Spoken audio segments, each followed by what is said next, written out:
right, everybody, welcome to BO Boys for Sunday, March 8th. It's a raw feed. We're doing it live. I'm Clayton.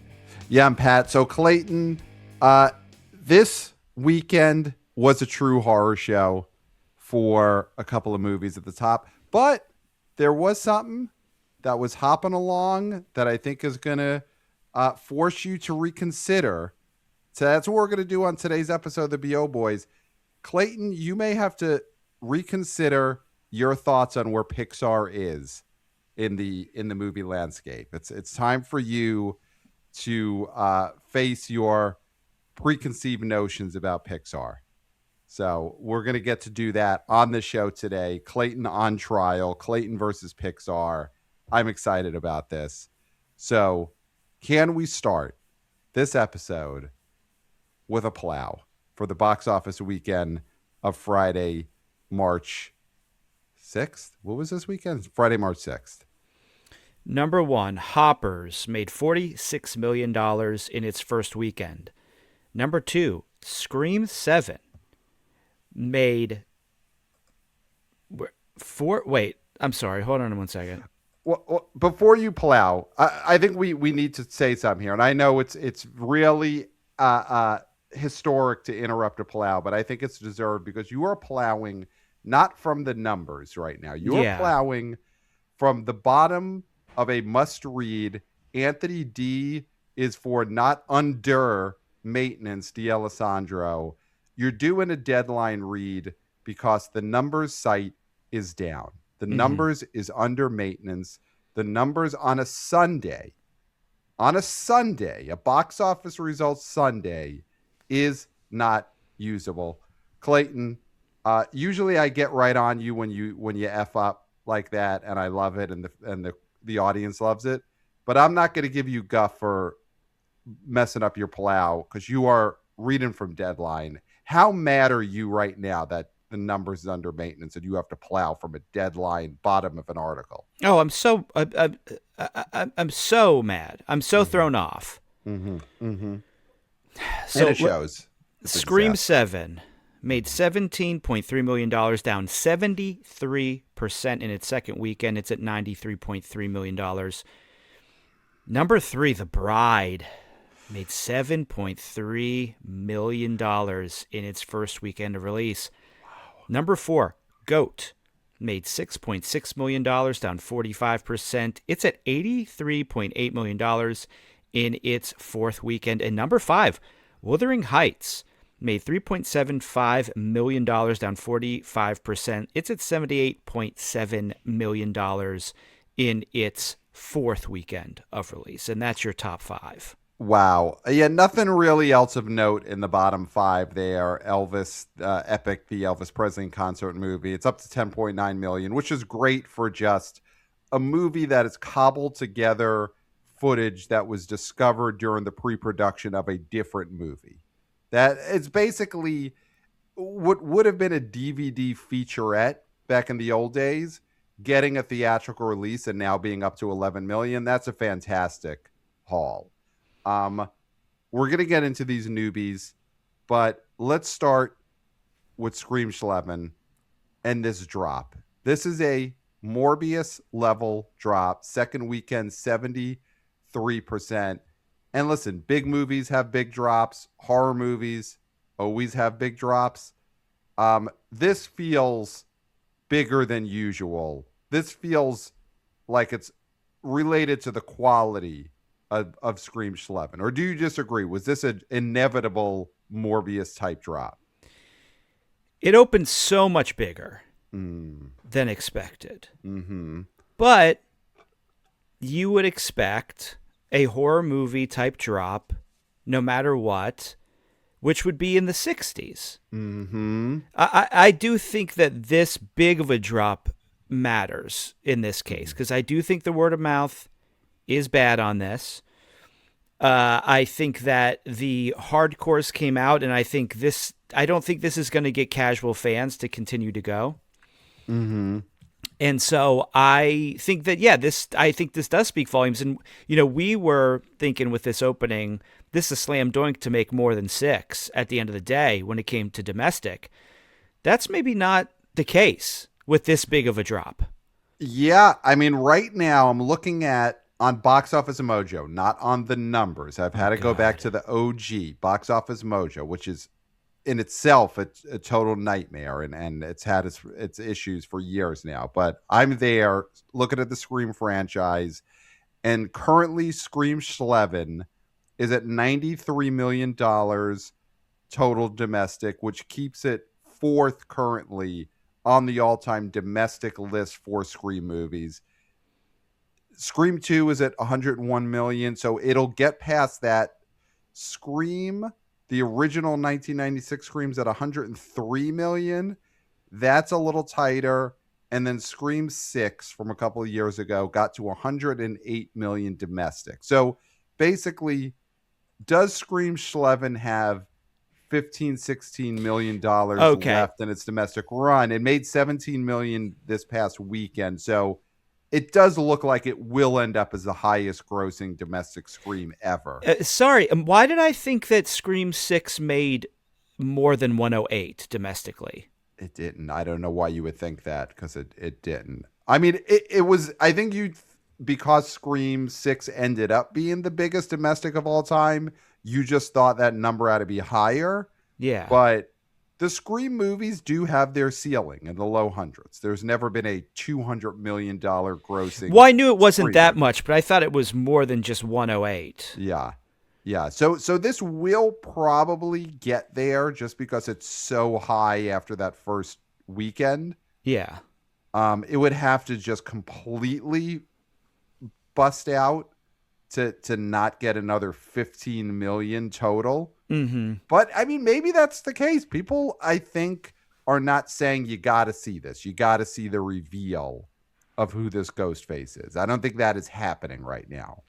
No, I mean, I think that, and I think what I was thinking of, and I know we're a domestic podcast, but Scream 6 made 169 million worldwide. Wow. So I was maybe, conflating some things there. Mm-hmm. But Mm-hmm. yeah, so yeah, I mean, I don't think, as much as people were saying they love this movie, I don't believe that translates to a general audience clamoring for this. Yeah. Yeah. I don't think word got out that this is you got to see what happens in this Scream movie. Mm-hmm. I don't think that's what's happening here.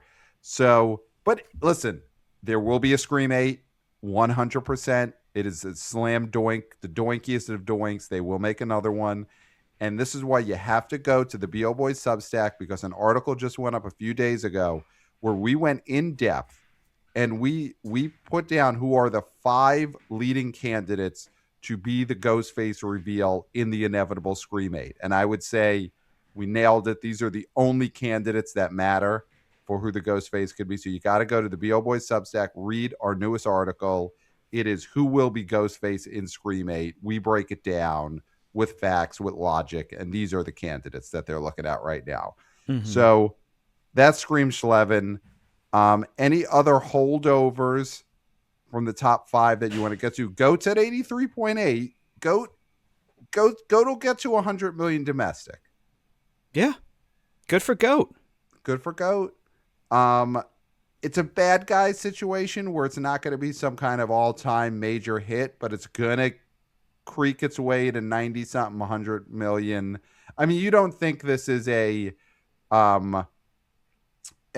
Puss in Boots Last Wish where this is going to play for months, right? It already would have shown that. Mm-hmm. Mm-hmm. And it opened big. Like, that's the other thing. It opened big. It did not open small like Puss in Boots. Like, Right. Puss in Boots crawled itself out of a hole. Goat was always performing really well. Mm-hmm. And then taking over for the number 1 spot after Wuthering Heights, Withered.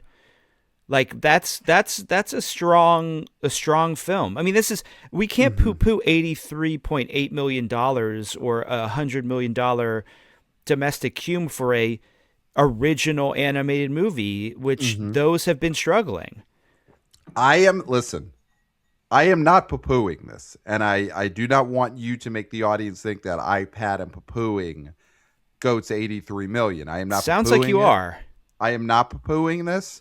I'm not going to poo 100 million domestic tally if that's where GOAT gets to. I will not poo-poo it. Is there poo-poo jokes in GOAT? I haven't seen GOAT, but I imagine there are.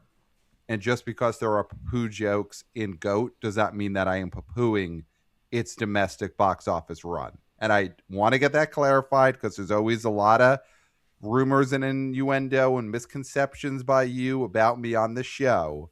And I need to clear them up in real time before they take on a life of their own. And we've seen that happen on the show before. Where just straight up lies take on a life of their own because you throw them out there. And I cannot let you put this out there that I am poo-pooing GOAT's domestic. It's poo-pooing. Poo-pooing. I'm not. Poo-pooing? I am not poo-pooing this. I am not poo-pooing It's poo-pooing. Nobody's saying you're poo-pooing anything. I'm not poo-pooing it. Yeah, I don't. Nobody would because it's not a thing that people do, poo-pooing. Right. Keep that energy going. Keep that energy going. I'm just trying on the message boards. Keep it on the message boards. Keep that energy going. Pat is not poo-pooing this. Yeah. Okay. I don't think anybody. I think they might think you're poo-pooing it. So, GOAT, solid hit. There'll be a GOAT 2. This is the beginning of a franchise. I would say there's going to be a prequel. There'll be a prequel. Because we all know what happened to the giraffe. I don't have to get into it. We all know what happens to this giraffe. I'm sick of talking about this texting while driving accident that this giraffe gets into. I know. Okay, I know you're sick of talking about this. This movie's been out 4 weeks, so this means 4 weeks in a row you've talked about how the giraffe played by Steph Curry dies in the first few minutes of this film. First 20 minutes, texting and driving accident. I know you're tired of talking about it, but this is an important issue. It's more important now than ever because more and more kids are getting cell phones younger and they're getting driver's licenses younger. They're handing them out younger and younger. And I do think a film like GOAT that puts this issue in your face by having this talking giraffe beheaded brutally in the first 20 minutes of this movie, I think that is a daring and important statement to make. And I think you need to talk about this. What I'm saying, great job. You've been talking about this, but I think don't give it up yet because more and more people every week tune into the show and they got the kids in the car and everyone needs to hear what's happening in this movie and that big message about texting and driving. So Clayton, keep doing your work of talking about this important moment in film. Yeah, I mean, well, you spoke very eloquently about it. There's nothing to papa about that. Nothing. So, I hope that next week is the Academy Awards, and I know that the Academy Awards look at the films of the previous year. It's the films of 2025. I do think there should still be some kind of, maybe you stick it in the in memoriam. And I know the in memoriam's crowded this year. A lot of gigantic screen titans have passed, and you got to give the tributes to all of them. Pulp Fiction, Gimp. The Gimp. Yeah. How are you holding up? It's been tough. I'm not going to lie. It's been tough. You're the one who broke the news to me that the Gimp from Pulp Fiction passed recently. Do we have a cause of death yet? Have you managed to see a death certificate or get a? I know you were trying to get on the horn with the doctor who was doing the autopsy, and I know you were trying to get a direct interview about the autopsy of the actor who played the Gimp. Have you managed to get that? Do you have a cause of death that has been told directly to you? No, as people maybe don't know, I do this for every celebrity. I try to get in touch with whoever is, doing the autopsy. I'm a real ghoul. I'm a real disgusting ghoul. Yeah. And I have not been successful. I think part of the, doing this podcast and getting into sort of the entertainment industry through this podcast is me just attempting to be able to get in contact with these people to get that information. So that's why we should be building subscribers, is for me to be able to get in contact with coroners to the stars. Yes. That is really important. We haven't done it yet, but the day that we do finally flip the switch and we have our Patreon, most of that money is going to be going towards getting Clayton access to coroners. So you could be guaranteed when you start paying for the BO Boys Patreon someday, your money's going to a good place. It's going to be for cab fare for Clayton to be able to get to these coroners, flights. I mean, ideally the coroners would already be living close to Clayton, but if not, we're going to fly him to where the coroners are because we want him to see the bodies. Is the most important thing. It's one thing to have a phone call with a coroner, but we want them to walk you through it, take the sheet down, and let you really get in there. Yeah. So, R.I.P. to the Pulp Fiction Gimp. But as I was saying, at this year's Academy Awards, in memoriam, I do think show the scene from GOAT where the giraffe is beheaded in a texting and driving accident. I think show it.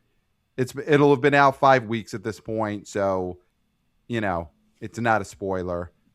And let the audience, it's the biggest movie related audience of the year, let them sit there and soak in what happens when you text and drive, especially if you are an animated giraffe. Yeah.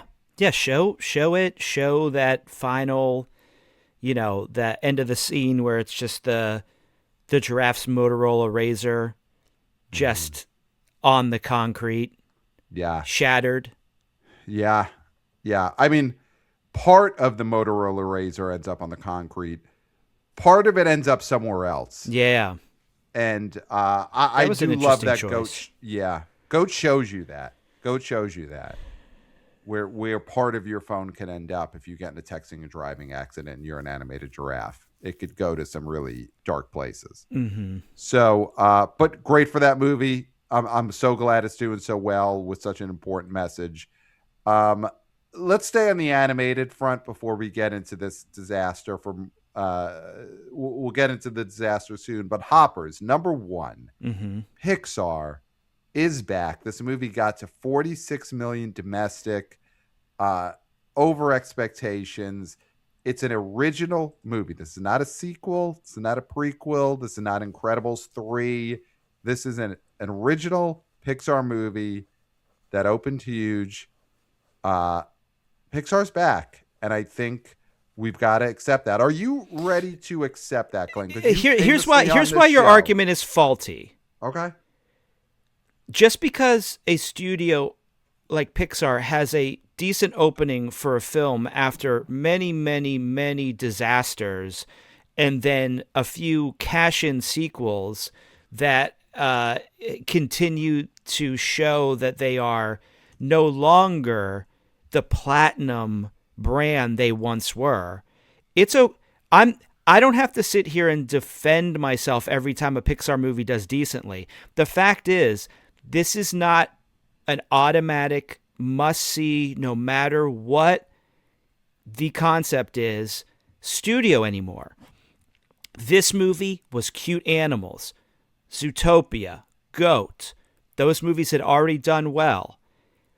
This movie gave kids what they wanted, which is cute animals. We're in a cute creature renaissance right now at the movie theater when it comes to animation. And smartly, Pixar somehow stumbled into this because they work on these movies for 18 years before they put them out. They were able to cash in on the cute animal craze.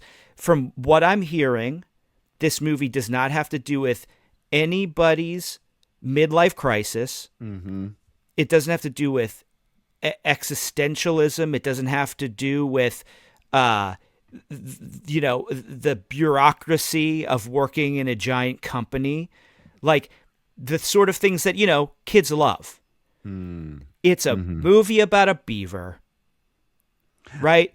So what I'm going to say here is that there's nothing to defend anymore. we know for a fact that Pixar does not have magic the way they used to. You see it in the Toy Story 5 trailer, which even the hardcore Pixar perverts are thinking, are we done? Is this it? Has the crown completely slipped in the sense that even Toy Story movies are going to be bad now? Right? Is that what you're getting from that trailer? Because I am seeing that people are loving that it's going to be an iPad. Well, Pat, that's what we call bots. Those are bots. And you need to figure out who's a human and who's a bot. That's something that you need to train yourself in. You know, if you want to succeed in business, I watch all these YouTube trailers, these ads that they show that if you're going to succeed in your job in the next 5 years, you're going to need to know who's a bot and who's not a bot. Is there something I could buy that just does bot detection for me? Is there some kind of app, some kind of bot that I No, because it's a bot. Befriend? It's a bot that's going to pretend that bots aren't bots. There's no reason why a bot would want to snitch on another bot. Well, if I'm paying the bot to tell me, is this YouTube comment, is this a bot or not a bot? Because I want to know when I'm looking at a trailer or on a message board where they're talking about a trailer like Toy Story 5. I want to know who the bots are and who the humans are. Can't I just get a bot to tell me, okay, that comment's a bot, that comment's a bot, that comment's not a bot, not a bot, not a bot. But I want a bot to do it for me because otherwise I'm just doing it myself, and I don't want to do that. Okay, well, if you look under a trailer like the Toy Story 5 trailer, and it says, "We are so back," or human. Couldn't be more seated. No, bot. But that's a thing a human says. No, it's not. No human says that. No real human says that. I could swear that I have been waiting for a table at a fancy restaurant, you know, maybe when I was in Paris, maybe when I was in Tokyo. And as people were getting their table, where they were getting seated, I've heard human beings say, we've never been more seated than we are now. I could swear I've heard that in real life. Well, I have never heard a human being say that. You might not be going to the right fancy restaurants, though, because are they saying it in French? Yes, but then then you're interpreting it wrong. Then your French, whatever you're translating with a bot, so you're using your bot to translate this language, and then it's telling you how a bot would say something. That's what you're doing. If you're pulling up your phone and you're having it hear the conversation, and it's being translated by the bot is then speaking like a bot. It's not just, I think it's just translating the French, and those fancy rich French people are saying we've never been more seated as the chair gets pulled out for them at their table. No, I that's a bot lying to you, Pat. So let's get back onto the subject of Pixar and how you want me to defend a stance that has already been proven to be true, is that they are creatively bankrupt. That doesn't mean that they can't still have movies that do well. I think, though, they're out of that period where they could have been in a death spiral, where the Pixar brand became where it used to be synonymous with quality, and this is going to be a hit, this is going to be a good time. I know what brand you're going to say. It could. I know what brand you're going to say. I'm not even going to say a brand, but now I'd like to hear what brand you think I was going to compare it to. National Lampoon. Yes. Okay. Yes. The Pixar could have become National Lampoon. It absolutely could have become a National Lampoon situation where that used to be a seal of quality. National Lampoon's Vacation, National Lampoon's Animal House, huge hits. You knew what you were going to get. And then it became National Lampoon's Dorm Days or National Lampoon's Cattle Call. Yes. Hoppers could have been, you easily could have seen a Pixar movie called Cattle Call, Pixar's Cattle Call, and it could have been as much of a disaster as National Lampoon's straight to red box Cattle Call. And that's a death spiral for a brand. National Lampoons ended up in a death spiral where they used to be the highest seal of quality, and then it's Cattle Call, National Lampoon's Cattle Call. Pixar avoided that, and instead now I think they're coming out of that situation, which National Lampoon has never been able to do. National Lampoon has never had a Hoppers, though I easily could have seen a National Lampoon's Hoppers that could have been a big hit, a big comeback, but that never happened. No, Pat, that's not true. Because the distance between some of those good National Lampoon movies and the one with Ryan Reynolds, Van Wilder. Mm-hmm. Van Wilder, this could be, Hoppers could be their Van Wilder. Like, the fact that you think Pixar is completely out of the woods at this point is childlike. I hate to say that because I don't want to demean you because I think you're an intelligent person, but the fact that you think that this means they're back to being where they were makes me question the brain matter a little bit. If I can be, respectfully, I think I think you're pulling it off. I definitely think that a co-host could respectfully question their co-host brain matter, and I think it's a tricky line to walk, and I do think you're walking it well because you're given all deference as you question my brain matter. Yeah, so. Thank you very much. But in your diminished capacity, I'm not sure if I can take that as a compliment. I see your point in that you think this could just be a Van Wilder. Yes. Where National Lampoon did have that moment where we all thought, okay, Van Wilder isn't terrible. It's doing okay. Maybe they're back. But Van Wilder did not have a Hoppers opening weekend. Van Wilder, I listen, and I'll do this maybe less respectfully. Okay. Though I do thank you for being respectful when you question my brain matter. I question your brain matter when you sit there and you say Van Wilder was as much of a high point as Hoppers is. A movie that is opening to $46 million, and your poll is, oh, it's like Van Wilder. It's like that movie Van Wilder that everyone went to that was a giant hit that totally pulled. No, it was, okay, we didn't hate Van Wilder. It's better than Cattle Call. It's better than Minimum Security, or, I assume there was a National Lampoon's Minimum Security about female security guards at a mall who wore a minimum amount of clothing. Yeah. I imagine that happened and we both watched it. Mm-hmm. I just watched it last week. And it's not terrible, right? No. I mean, It's good for what it's good for.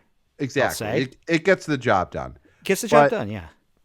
But Van Wilder was a better moment for National Lampoon than Minimum Security was, but it's not Hoppers.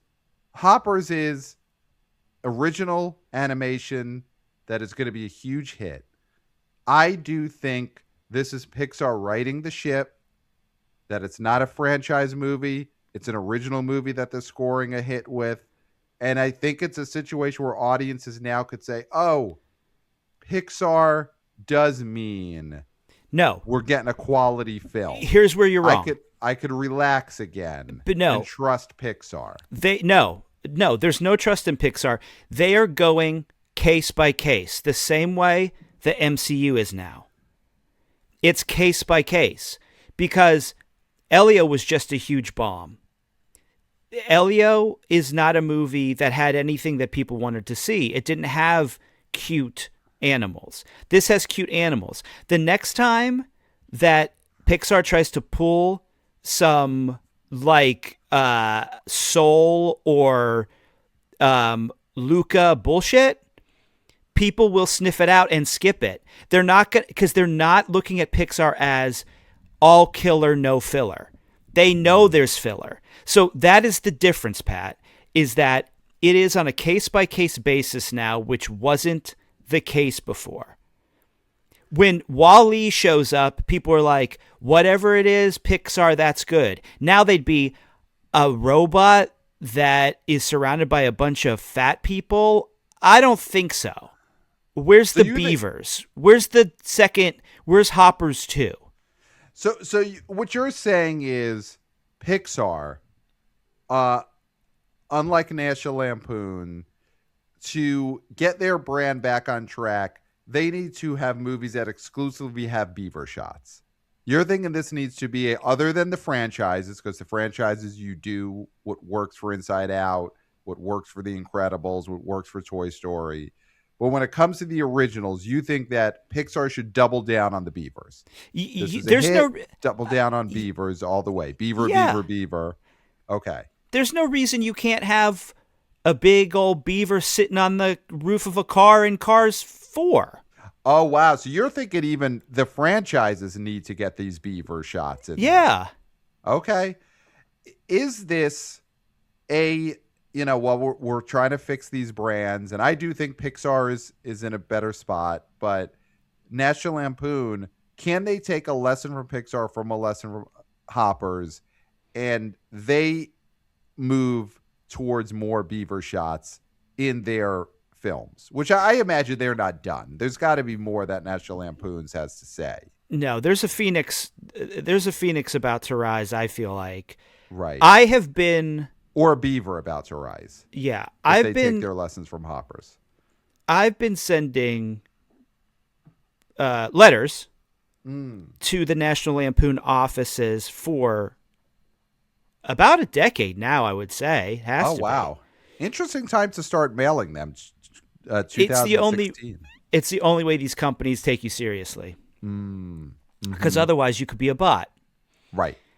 And so I've been saying this exact thing in written form. More With- beaver shots. With cutout photo examples. Oh, wow. And also, do you use cutout letters from magazines to form your sentences? I don't want them to have my handwriting. Right. That's a pretty stupid Right. question. Right. I will say, you and your correspondence is the most clearly not a bot way of communicating that possibly there's ever been. Yeah. What robot do you know can hastily cut out letters from old Vogue magazines? Yes. And then shots of beavers from wherever you're cutting those out of. Lad mags. Okay. I thought National Geographic, but okay. So yeah, Hoppers, I do think that, listen, the rats need their cheese, motto of this show since the beginning of time, which is the fall of 2019 when the BO Boys podcast started. Rats need their 3 cheese. years after I started writing letters to the National Lampoon home offices. Yeah. Well, we started this podcast in part because you needed something else to do. Yeah. Because that was really starting to get out of hand. And this sort of at least lessened the amount of letters you were sending to National Lampoon. But not as much as you would think. No, you've managed to juggle both pretty well. So Thank I'll give you. you credit for that. So rats need their cheese. Pixar is in a better spot. At least we can meet there that it's not a death spiral post what's the name of their Buzz Lightyear. Lightyear, we could add a death spiral. Elio, we could add a death spiral, and that's not the case. So that's good for Pixar. So your yardstick for success is not in a death spiral. Not in a death spiral. Yes, got it. Not in a death spiral. So I think it's a situation where the next time Pixar does put out, and I know you're saying it's case by case, and everyone's gonna come out with their magnifying glasses to look at the plot of the next Pixar original. I do think there's going to be more positive momentum on their side, and that once again audiences are going to be willing to say, oh, I bet you this will be good because the Beaver movie was good, and I like the Beaver movie, and we got all those beaver shots, and hopefully this has beavers in it. Yeah, that's and it key. won't, and so it won't open. So we did, though, because if you want to see, never mind.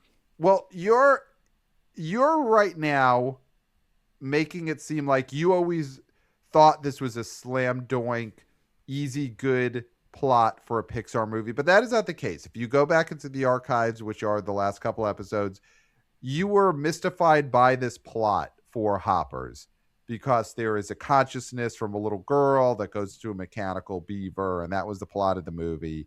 And you were going on and on and on about how ridiculous and difficult that plot was. And we got an email from the great wannabe oh boy Chris. Subject: seriously, Clayton? Question mark. And then he says, "Come on, man, it's not that complicated." And then sends a plot description of Hoppers with this section circled. Pixar's newest movie is a step in that direction. Hoppers, a comedy about a girl who hops her consciousness into a beaver and talks to animals, opens this week, has received overwhelmingly positive reviews. So he circles that sentence in an article about Hoppers. And again, he says, "Come on, man, it's not that difficult." Directed. You know what, Chris, you're right. Tale as old as time. A young girl hops her consciousness into a mechanical beaver so they can talk to animals. You're right. It's one of the 5 myths, right?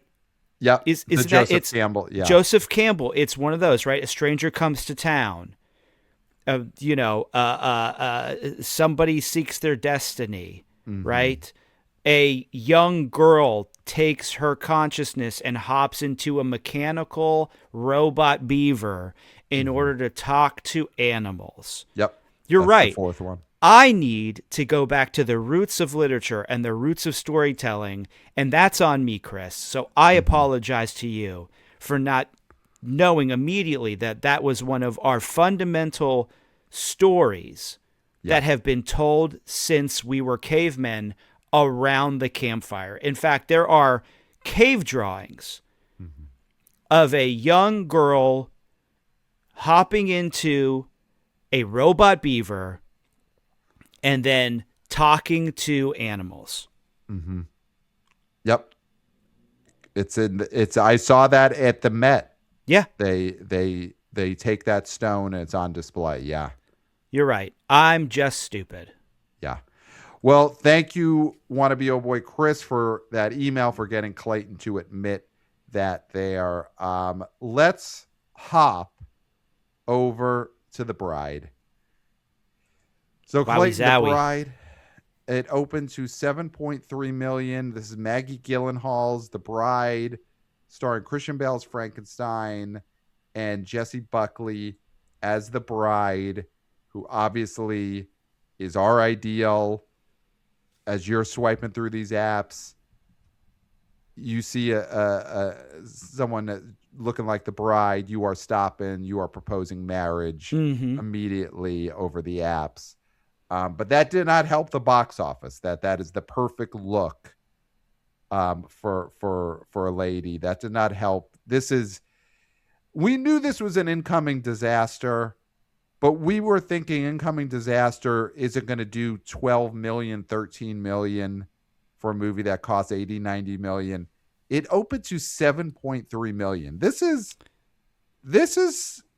going to be hard to top this year, possibly, as far as big budget disasters. This could be the one that somehow sustains the year and gets the crown as the biggest bomb of the year. I mean, what do you think? Am I going too strong there, or do we already have this category sewn up that The Bride is the bomb of the year?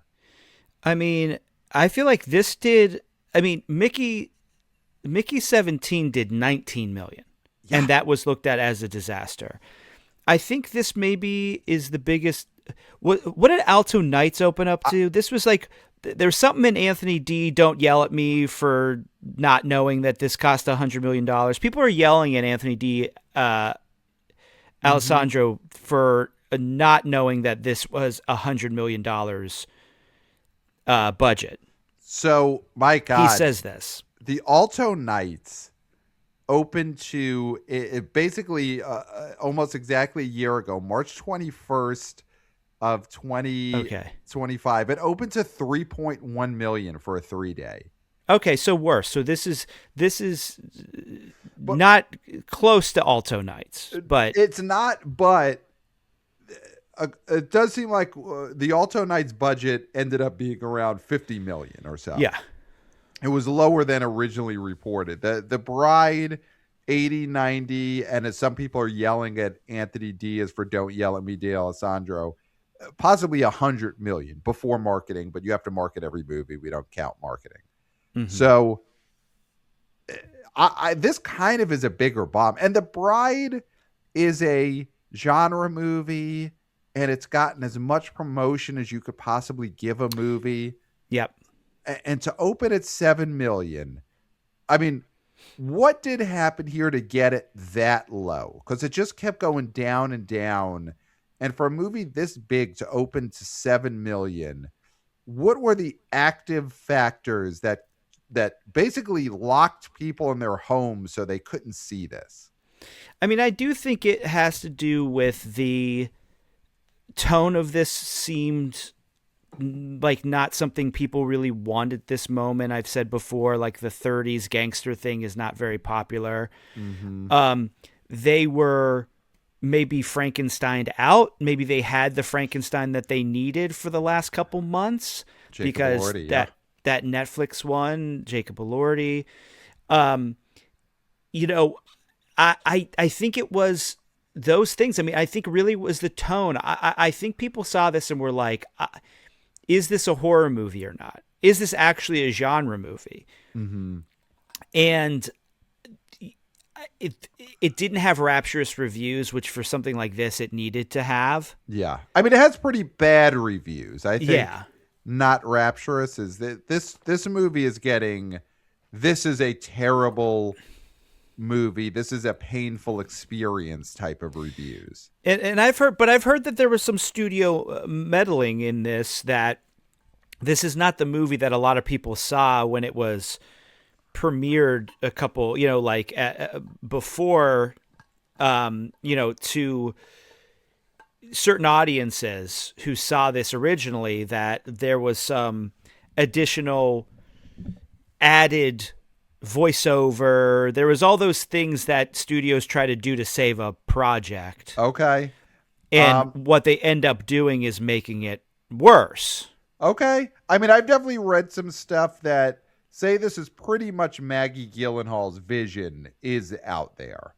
That I don't know. This is not a spoiler because it's how the movie opens, and I've heard it talked about in reviews. Do you know that the movie opens with Jessie Buckley playing Mary Shelley, talking about the movie you're about to see, and that The Bride is actually partially the consciousness of Mary Shelley, played by Jessie Buckley, along with another character, and that the voice switches back and forth. And that is not something that was added by the studio. That is pure Gyllenhaal. Yeah, I mean, I get that. I mean, listen, this was an art movie. This was a this was a big swing. It is a big swing. We talked about it last episode, and we both agreed this is not going to Norbit her in the ass because of when the voting closed. But the movie opening at 7 million, it does start to feel like a rejection of Jessie Buckley as someone that mainstream audiences even want to see on screen. No, man. No. Man. Wow. I mean, I know this is your type on the apps, but immediate a no man. Okay, so just so everybody says, I said no man, not no ma'am, which of course is the anti-woman club started by Al Bundy. Yes, of course. On Married with Children. I am not. You're not a member. Nor I have ever been a member of No Ma'am. Okay. Though I hear their ranks are stronger than ever these days. No Ma'am is making a comeback, and it's worrisome. Yes. Frankly. As much as we love that show, all-time classic, the fact that the No Ma'am membership is higher than it's been in 40 years is that's worrisome. Frankly, the thing is, it's like All in the Family. You're either laughing the right way or you're laughing the wrong way. Yep. If you're laughing at Al Bundy putting his hand down his pants because you think that that's the right thing to do, then you're just not getting it, man. It's satire. Yeah. Yeah, it really was supposed to be an indictment on a subset of culture and not something you identify with. But all that said, you don't think this is Jessie Buckley, a rejection of Jessie Buckley by mainstream audiences, that a movie this size with her on the poster, her name above the title, the lore of this movie is come see Jessie No, Buckley it's in not. the It's lead. come see the Bride of Frankenstein. It's come see the Bride of Frankenstein and Frankenstein as Bonnie and Clyde. This isn't about Jessie Buckley doesn't have a name as a movie star to be rejected. Okay. Okay. I think they rejected the concept and the way the movie was marketed, and they were Frankenstein out. Okay, so this is more a rejection of Bonnie and Clyde and their star power more than the star power of Jessie Buckley 30s and Kristen Bell. gangsters. Yeah, I absolutely. mean, here's something that I think could have really affected this box office, because I've heard in reviews, and we haven't seen this film yet, but from even all the marketing, this movie feels like Joker Folly a Doo-Doo. Well, yeah, like, are there musical sequences? There is a musical sequence. And Okay. the great Brett of the New Flesh podcast and Roger and Me, a Roger Ebert and Me tribute podcast, he's reviewed this movie. He's talked about the connections to Joker Folly a Doo-Doo. There's musical numbers. It's the same cinematographer. I mean, from the trailer, it looks very similar, where it is, hey, we're taking this pop icon and twisting it around, and it's the 40s, 30s, 40s, 50s all blends together, kind of. This feels like a people and audiences saying, we just did this a year or two ago and we hated it. Why are you doing this to us again? Yeah, and it's a shame, because that movie also had one of the all-time great looks for a female star in the Lady Gaga as Harley Quinn with the sweater. In the sweater. Yep. So your ideal on the apps would be, you swipe and it's the Jessie Buckley Bride look. You swipe again, it's the Lady Gaga and Joker Folly a Doo-Doo look. You swipe Bride, swipe Lady Gaga, Joker Folly Do. It's just they all look like one of those two looks, one after another. And those are. Well, I would stop. No, listen, because if I just saw one, I would stop. Right. You would, exactly. You would not. It only takes one. I wouldn't have to keep. I would never swipe away from either of them. Right. It's whichever one I land on first. I'd be like, wow, okay. Wowie zowie. Yeah. I mean, again, I'm married, happily married. I haven't used the apps, haven't been on the app, so I don't know exactly how they work the way you do, which you've been on them now for years and years and years.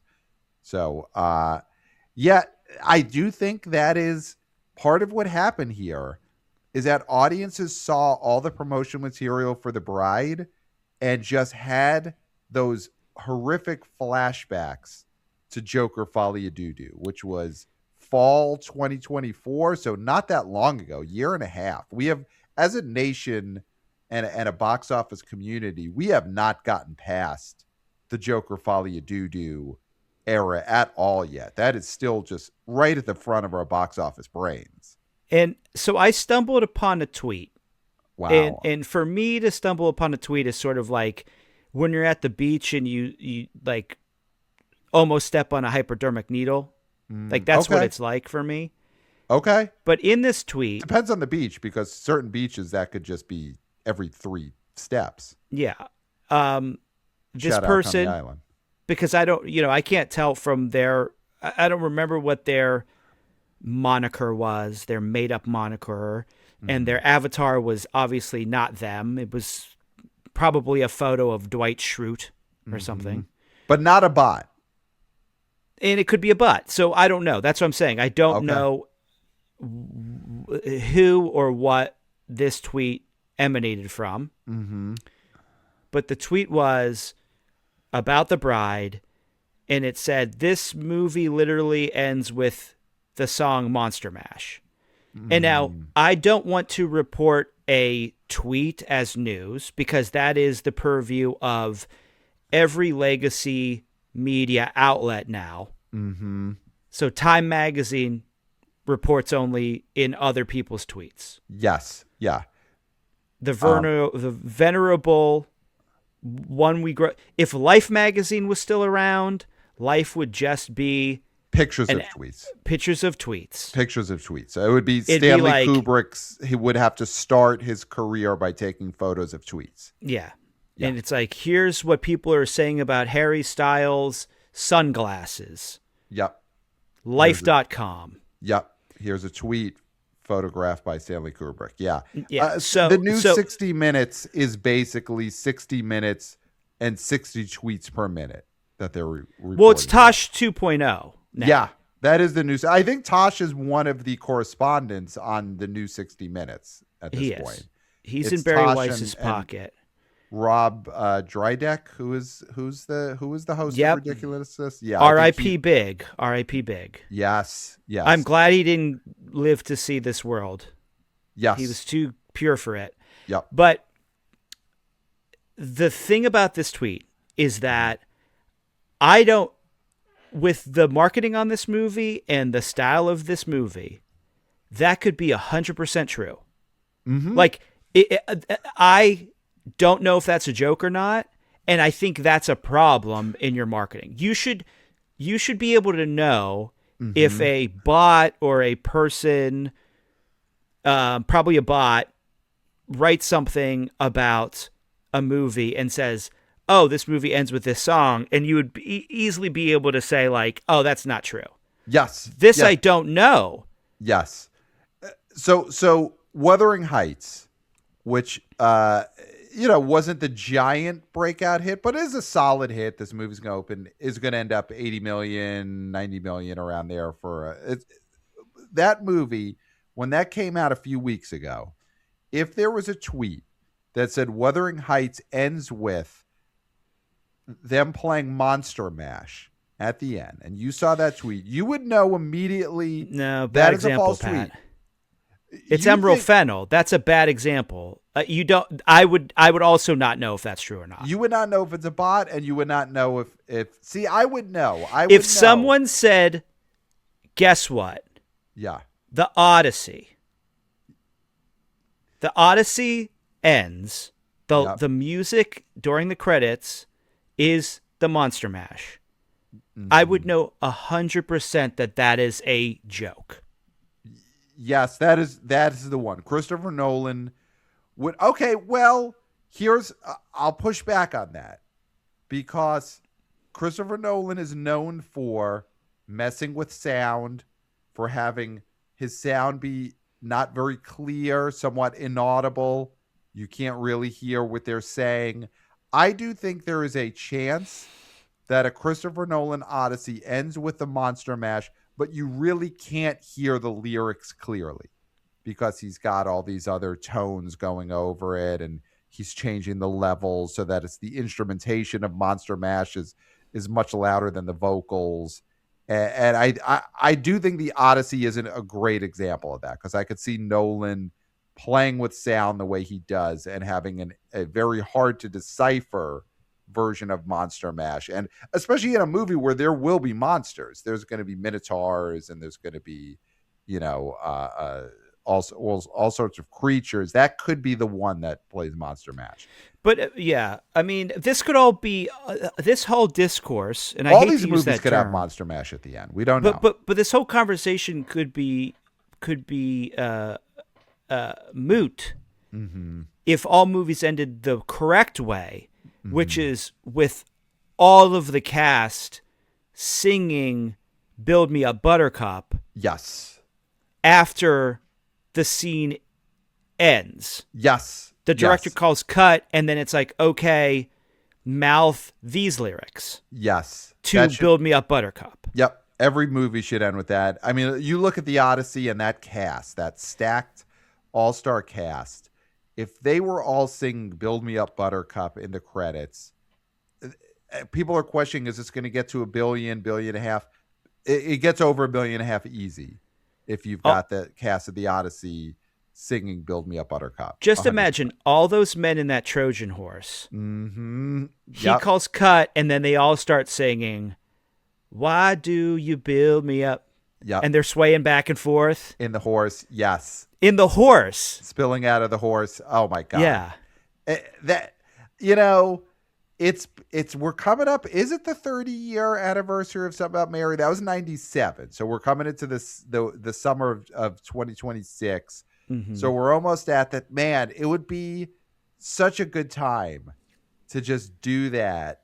Christopher Nolan, do the Build Me Up Buttercup end credit sequence with the cast of the Odyssey as a tribute to Something About Mary. I really think this is the time. This is the summer for it. Yeah. So this, The Bride. There's so many reasons why people weren't interested in it, but again, it's more than lack of interest. This was a full-on rejection of this movie, because a movie that gets this kind of promotion to not even get to double digits is almost people coming together as one to stand up and say, we do not want this. Take this away. Yeah. You know, it's almost makes you feel like humanity still is going to be able to accomplish things if they're able to band together and reject The Bride. If they could just take that energy to other tasks, to reject other things that maybe are ills for society. Absolutely. But at least they did it here. This movie is going to just shed theater. Is there any chance that this movie gets some kind of immediate reappraisal where audiences start to... Is there any chance of a good hold for this movie? None. This is a movie that somehow opens at 7 and still drops 60-70% next weekend. Oh, yeah. I mean, this is going to be a historic... I feel like this could be a historic drop. Like, this could be a Folia doo-doo drop from the start that is $7 million. And listen, I'm not saying this gleefully. I'm not saying this with any sort of... happiness. Like, I wish that this movie would have been something that people wanted to go see. Yep. I think this shouldn't deter Warner Brothers, or, well, it doesn't matter now because nothing matters now with this merger. So no, it's just Transformers meets Batman is, with this company you'll be making. So 60 Minutes. In a different sort of world where Warner Brothers was able to do what it did this past year continuously, I think don't let this stop you from giving another director with an idea a budget, because you'll always have a Minecraft movie to pay for it. Yep. But that doesn't matter now. So but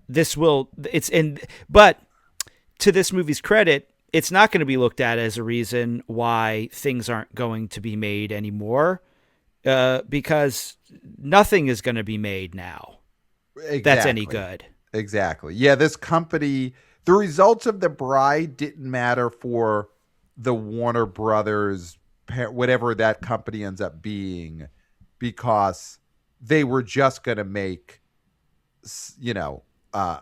Sonic deports people movies going forward. That is what this company will end up making. So Knuckles joins Ice. Yes that is, whether The Bride opened to 7 million or 70 million, that is what Warner Brothers Paramount will end up making. So it kind of is, it's this weirdly inconsequential bomb, because it's not going to be Heaven's Gate where the studio goes under or the business changes. We can't do that again, because they were never going to do this again. Assuming that this all goes through and it's David Ellison, Warner Brothers. So things used to die for the sake of art, and now they die because people just want to murder creativity. Yes. So it's sort of a movie that, as much as it bombed, it didn't matter. I guess obviously it matters for the theaters, because it's a big difference this weekend, The Bride opening to 7 million or 30 million in terms of popcorn being sold. Is there Have you seen anything? I'll look right now in the background. Were there bride souvenir popcorn buckets No, I don't think that so. are out there? Because you feel like it would lend itself well with that the bride's head and the crazy hair. Sort of looks like popcorn. Well, the end of the first trailer was Jessie Buckley as the bride's head in like a jar. Yes, put popcorn in that jar. Put popcorn in that jar. I would have bought it. I mean, the answer is there isn't one because I would have bought it. You would have you would have had it already, and you would have used it Stop in ways it. that people say that they were using the Dune bucket. Stop it. Don't make it that kind of podcast. Don't make it. Don't add to the coarsening of society. Well, this is, and you weren't aware of this before we went on air, but we now have a new corporate owner, as this is now National Lampoon's The B.O. Boys.